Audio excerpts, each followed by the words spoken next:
You send a text to someone important. They reply with, okay. Not okay, not okay, sounds good. Just okay, with a period.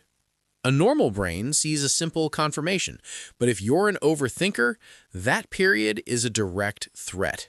Within 3 seconds, your brain has scanned the last 6 months of your relationship, analyzed your recent tone, and concluded that they hate you.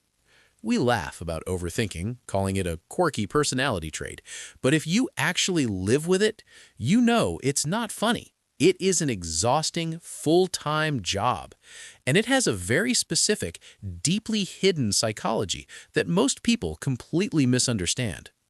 First, we need to kill the biggest myth.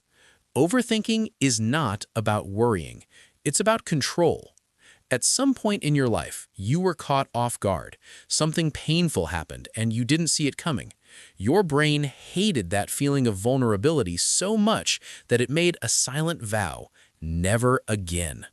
So it became a 24/7 security guard.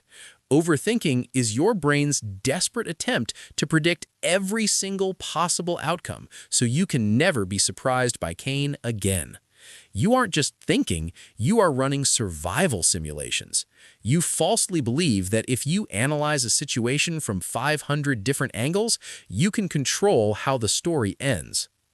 This leads to the second reality of overthinkers, the mental rehearsal room. How many times have you stood in the shower having a full, passionate argument with someone in your head? You are anticipating what they will say, drafting your perfect comeback, and getting genuinely angry about a conversation that hasn't even happened. You pre-live scenarios.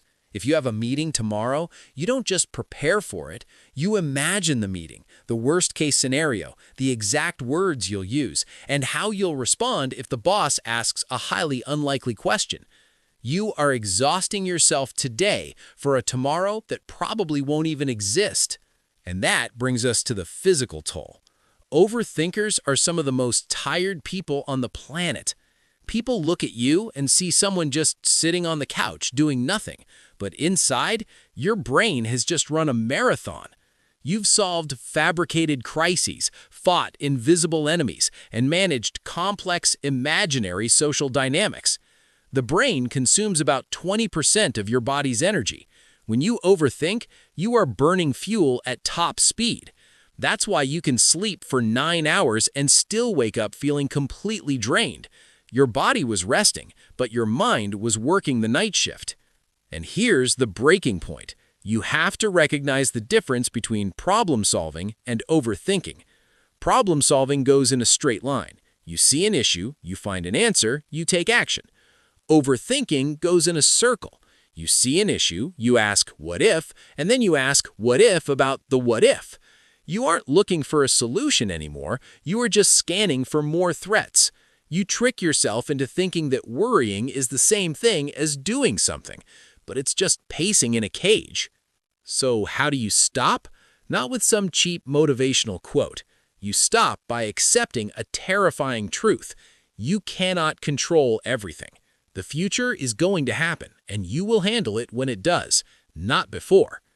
Next time your brain tries to drag you into a spiral, tell it, we are not doing this right now. Turn off the security guard, step out of the rehearsal room, and just let the text message be a text message.